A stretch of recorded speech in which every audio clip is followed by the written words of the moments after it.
Hello everyone, this is Hanif. Welcome to HK English class. তোমরা সবাই কেমন আছো? আশা করি তোমরা সবাই ভালো আছো এবং প্রতিদিন পকেট ইংলিশ প্র্যাকটিস করছো। এখন আমাদের যে সেমি মডেল অক্সিলারি ভার্বের সিরিজ চালু করেছি, তার আজ 2 নম্বর ক্লাস। এর আগের ক্লাসে আমরা শিখেছি am to, is to, are to, was, আর টু এর সমস্ত ব্যবহার, নেগেটিভ, ইন্টারোগেটিভ এবং ডাব্লিউএস ওয়ার্ড লাগে কোশ্চেন করা। আজকে এই ভিডিওতে আমরা শিখবো সেমি মডেল অক্সিলারি ভার্বের যে অক্সিলারি ভার্বগুলো, সেগুলো হচ্ছে am, is, are plus suppose to, was, were plus suppose to. এই এম, ইজ, আর ওয়াজ, আর সাপোজ টু আমরা কখন ব্যবহার, এম, ইজ, আর ওয়াজ, আর সাপোজ টু প্রেজেন্টে ব্যবহৃত হয়।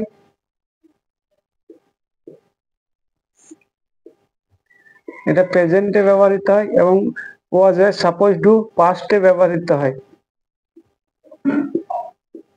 এটা past. Am, is, are was, আর সাপোজ টু আমাদের সেন্টেন্স, বাংলা সেন্টেন্স বা বাক্যে যখন কোনো কিছু করার কথা থাকে তখন আমরা এম, ইজ, আর ওয়াজ, আর ব্যবহার প্লাস সাপোজ টু ব্যবহার করি করার কথা। আর যখন আমাদের বাংলা বাক্যে থাকে কোনো কিছু করার কথা ছিল, তখন আমরা ওয়াজ, আর সাপোজ টু অর্থাৎ পাস্ট অতীতের কোনো কিছু কারো করার কথা ছিল এরকম বোঝাতে করার কথা ছিল।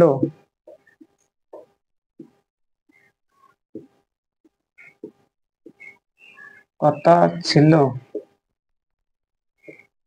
এই করার কথা ছিল তো বললে আমরা তখন ওয়াজ, আর সাপোজ টু ব্যবহার করি। যেমন কিছু এক্সাম্পল দেখো, যদি বলি আমার বাজার যাওয়ার কথা, I am suppose to go to market. আমার এয়ারপোর্ট যাওয়ার কথা, I am suppose to go to airport. তোমার টিভি দেখার কথা, you are suppose to watch TV. তার মাছ ধরার কথা, she is suppose to catch fish. আর অতীতে যদি আমরা বলি তার গাড়ি চালানোর কথা ছিল, he is he was suppose to drive a car. তোমাদের গান গানোর কথা ছিল, you are suppose two singing a song. এই ধরনের বাক্যের ক্ষেত্রে আমরা am, is, are suppose to এবং পাস্টের ওয়াজ, আর সাপোজ টু এর ব্যবহার করি। শুধু এই সেন্টেন্স গুলাকে আমরা অ্যাফার্মেটিভ করে ছাড়লাম না, নেগেটিভ, ইন্টারোগেটিভ এবং ডাব্লিউএইচ ওয়ার্ড লাগিয়েও কোশ্চেন করাও শিখতে হবে। তোমরা বোর্ডে যে দুটো বাংলা সেন্টেন্স দেখতে পাচ্ছ, এই সেন্টেন্স দুটো ট্রান্সলেশনের মাধ্যমে আমরা পুরা এম, ইজ, আর ওয়াজ, আর সাপোজ টু এর কনফিউশন দূর করে নেওয়া আশা করি। এবং এই সেন্টেন্স গুলো ট্রান্সলেশন করে যে একটা সূত্র বা ট্যাগ, সেটা হচ্ছে কি, প্রথমে সাবজেক্ট, তারপর এম, ইজ, আর ওয়াজ, আর প্লাস সাপোজ টু প্লাস ভার্বের বেস ফর্ম অর্থাৎ V1 প্লাস অবজেক্ট। এই সূত্রের মাধ্যমে আমরা এই সেন্টেন্স গুলোকে ট্রান্সলেশন করা শিখবো। এবার এই প্রথমে দেখো, তার ইংরেজি শেখার কথা, আর দ্বিতীয় সেন্টেন্সটা হচ্ছে তোমার কলকাতা যাওয়ার কথা ছিল। এই সেন্টেন্স দুটো ট্রান্সলেশনের মাধ্যমে আমরা পুরো এম, ইজ, আর ওয়াজ, আর সাপোজ টু এর কনফিউশন দূর করে নেবো। আশা করি তোমরা বুঝতেও পারবে বিষয়টা। তার ইংরেজি শেখার কথা, হি ইজ সাপোজ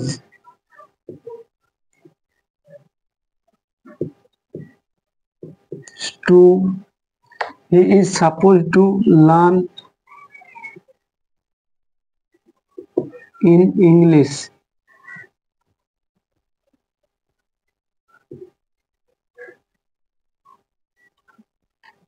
তার ইংরেজি শেখার কথা। আর পরের সেন্টেন্স, তোমার কলকাতা যাওয়ার কথা ছিল।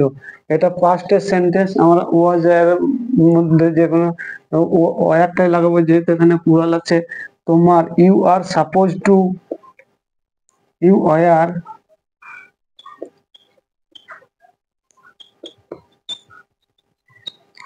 সাপোজ টু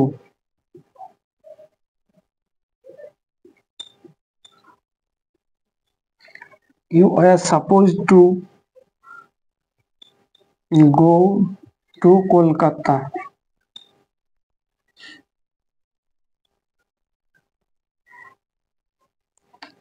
তোমার কলকাতা যাওয়ার কথা ছিল। এই হচ্ছে আমাদের সেন্টেন্স। অ্যাফার্মেটিভ সেন্টেন্স, এই সেন্টেন্সটাকে যদি নেগেটিভ করি, যদি বলি তার ইংরেজি শেখার কথা না, তাহলে সেন্টেন্সটা কিরকম হবে দেখো।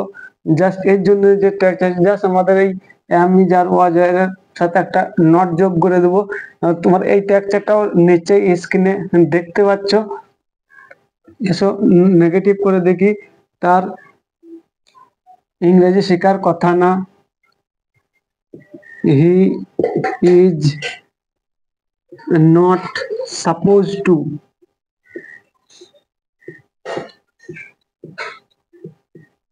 he is not supposed to learn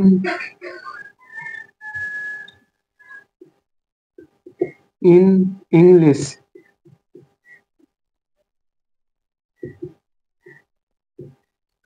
তার ইংরেজি শেখার কথা না। পরের সেন্টেন্স দেখো, এটাও আমরা নেগেটিভ করে দেখাচ্ছি, তোমার কলকাতা যাওয়ার কথা ছিল না।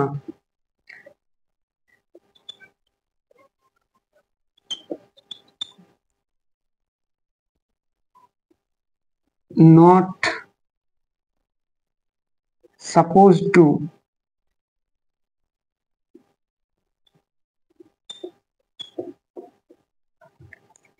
go to Kolkata.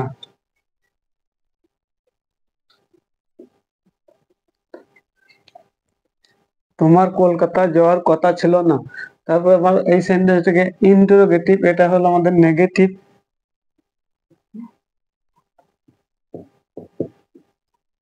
নেগেটিভ, তারপর আমার ইন্টারোগেটিভ,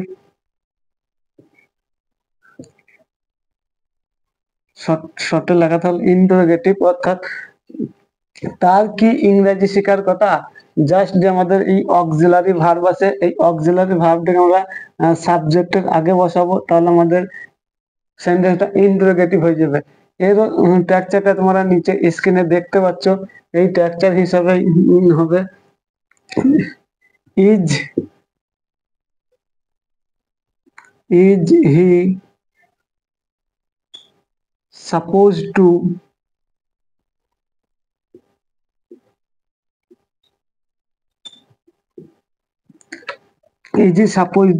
learn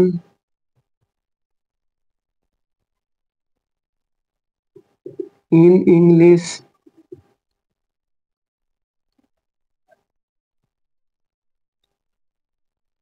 আর এখানে একটা কোশ্চেন মার্ক হবে।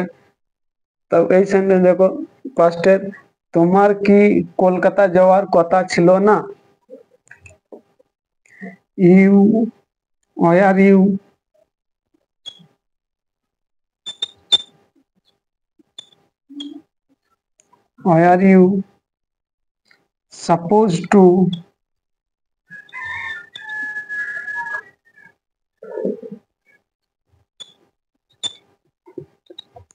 supposed to go to Kolkata.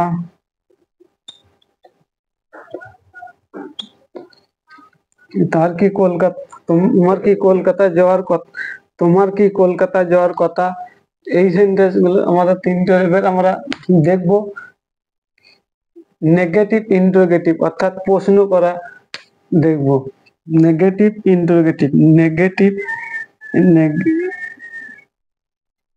Interrogative plus negative, এটা করা শিখবো। কি হবে, জাস্ট আমাদের এই প্রশ্নটা কি নাও হবে এবং নটও হবে। এই জন্য আমরা জাস্ট এই ইজটাকে সাথে নট লাগে ইজেন্ট করে দেবো সাথে।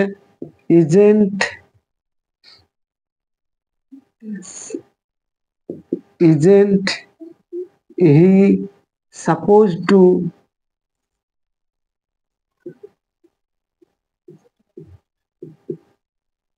learn in English?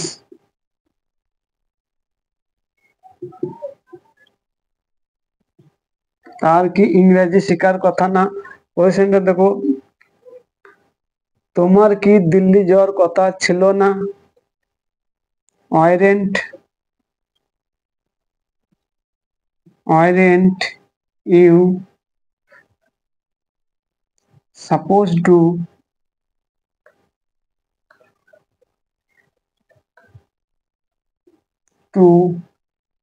go to Kolkata.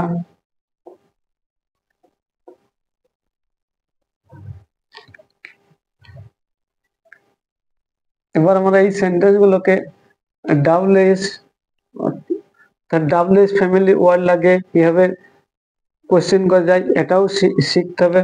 তাহলে তোমাদেরকে বোর্ডে দেখতে পাচ্ছ জায়গা কম হয়ে গেছে, তাহলে আমরা এই নিচের 2 নম্বর সেন্টেন্সটা একটু মুছে দিচ্ছি, তাহলে জায়গা হয়ে যাবে। পরে তোমরা এই সেন্টেন্স গুলোকে আমরা ডাবল এস ফ্যামিলি লাগে কোশ্চেন করব।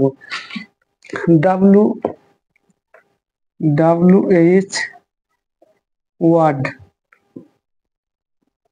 এই WH ওয়ার্ড লাগে প্রশ্ন করব। এখানে আমাদের বাংলা ভাষায় তার ইংরেজি শেখার কথা যদি জিজ্ঞেস করি, তা এখানে ইংরেজি শেখার কথা বলছে, তাহলে যদি আমি বলি তার কখন ইংরেজি শেখার কথা বা তার কেন ইংরেজি শেখার কথা, প্রথমে দেখো তার কেন ইংরেজি শেখা। এই কেন ইংরেজি হচ্ছে আমাদের হোয়াই, এই ওয়াই মানে হচ্ছে কেন। তাহলে প্রথমে আমরা এই WH ওয়ার্ডকে লাগাবো, তারপরে অক্সিলারি ভার্বটাকে লাগাবো। Why is he supposed to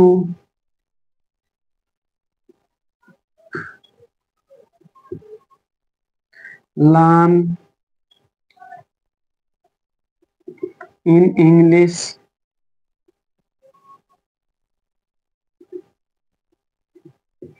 কেন তার ইংরেজি শেখার কথা। যদি বলি তার কেন তার ইংরেজি শেখার কথা না,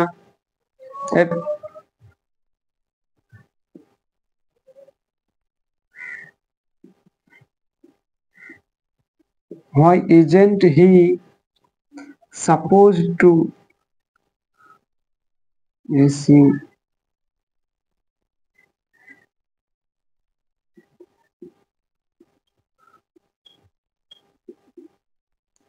why isn't he supposed to learn in English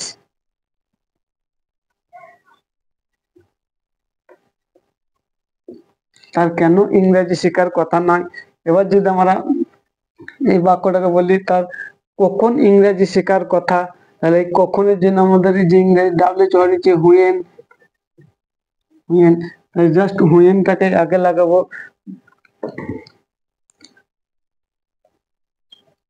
When is he supposed to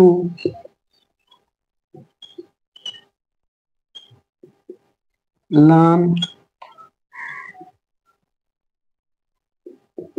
in English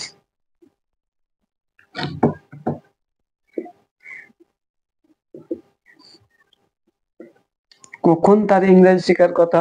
তাহলে তোমরা এই সেন্টেন্স দেখে দেখতে হলে যে আমরা এই একটা সেন্টেন্স দেখে প্রথমে কি লিখেছি তার ইংরেজি শেখার কথা। এই একটা সেন্টেন্স কটা সেন্টেন্স লাগলাম, একটা দুটো তিনটে চারটে পাঁচটা ছটা সাতটা সেন্টেন্স লাগলো। এইভাবে তোমরা যদি প্র্যাকটিস করো তাহলে আশা করি এই আমি যার ওয়াজার সাপোজ টু নিয়ে তোমাদের মধ্যে আর কোনো কনফিউশন থাকবে না। তোমরা ইজি এসে এই ভিডিওটা দেখে বুঝতে পারবে। দেখবে প্রথমে আমাদেরকে তার ইংরেজি শেখার কথা, he is suppose to learn in English, তার ইংরেজি শেখার কথা না, নেগেটিভ করেছি। He is not suppose to learn in English, negative. Interrogative করেছি, ইন্টারোগেটিভের ট্যাগটা তোমার নিচে প্রথমে দেখেইছো যে is he suppose to learn in English, তার কি ইংরেজি শেখার কথা। তারপরে সেন্টেন্স দেখো isn't he suppose to learn in English, তার কি ইংরেজি শেখার কথা না। তারপর যখন WH ওয়ার্ড লাগে কোশ্চেন করেছি কেন তার ইংরেজি শেখার কথা। Why is he suppose to learn in English.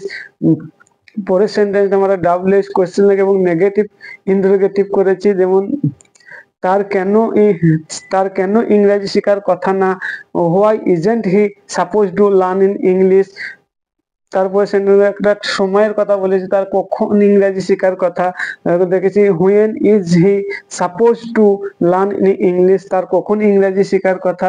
এইভাবে যদি তোমরা একটা বাক্য রেখে এই ধরনের সেন্টেন্স তৈরি করতে পারো, আমি যেমন একটা বাক্য থেকে 7টা বাক্য তৈরি করা দেখালাম, এইভাবে যদি তোমরা একটা বাক্য থেকে এইভাবে নানা রকম সেন্টেন্স তৈরি করতে পারো, তাহলে তোমাদের মধ্যে আমি আশা করি কোনো কনফিউশন থাকবে না। আর এইভাবে যদি প্র্যাকটিস, আর যে ইংরেজি বলে না, যে কোনো জিনিস শেখার মূল মন্ত্র হচ্ছে মোর অ্যান্ড মোর প্র্যাকটিস। এইভাবে তোমরা প্র্যাকটিস করতে থাকবে। আমার কাছে এই অনেক বাংলা থেকে ইংরেজি বাক্যের সিট আছে, সিটের পিডিএফ আছে। যারা আমি এই ভিডিওর ডিসক্রিপশনে টেলিগ্রাম চ্যানেলের লিঙ্ক দিয়ে দেবো, তোমরা সেই টেলিগ্রামে জয়েন হবে। সেই টেলিগ্রামে আমি পিডিএফ পাঠিয়ে দেবো, তোমরা সেই পিডিএফ ডাউনলোড করে প্র্যাকটিস করতে হবে। আরো বেশি বেশি সেন্টেন্স, এছাড়াও কিছু সেন্টেন্স শুনলাম, যেমন এখানে শুনলাম তার ইংরেজি শেখার কথা। এখানে তোমরা বলতে পারো তার একটা তার বই পড়ার কথা, he is suppose to read a book. এরকম করে তোমরা অনেক সেন্টেন্স বানাতে পারো।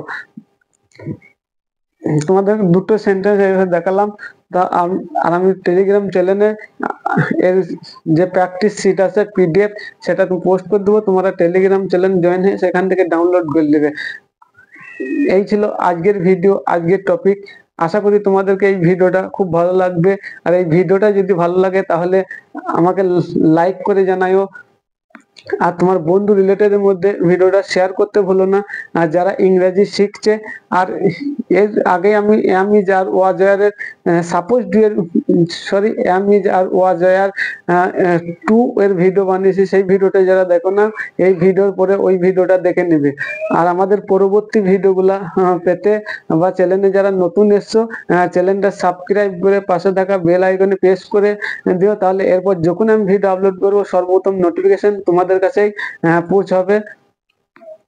This is all about today. I will be back another video.